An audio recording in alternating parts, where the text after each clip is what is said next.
আপনাদের জন্য আজকে একটি দাদা নিয়ে আসলাম। তো একটি লোক একটি নদী পার হবে, ঠিক আছে। তো লোকটির সাথে ছিল একটি বাঘ, একটি ছাগল এবং পান, ঠিক আছে। তিনটা জিনিস ছিল।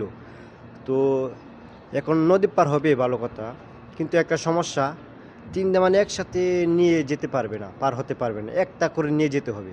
মানে একটা নিয়ে যাবে আবার রেখে আসতে হবে, মানে একটা করে। তো এখন আপনারা বলবেন যে প্রথম বাঘ নিবে না ছাগল নিবে না ফান নিবে।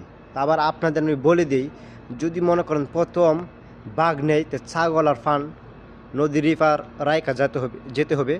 তাহলে ছাগল তো ভাই ফান খায় ফেলবো, ঠিক আছে।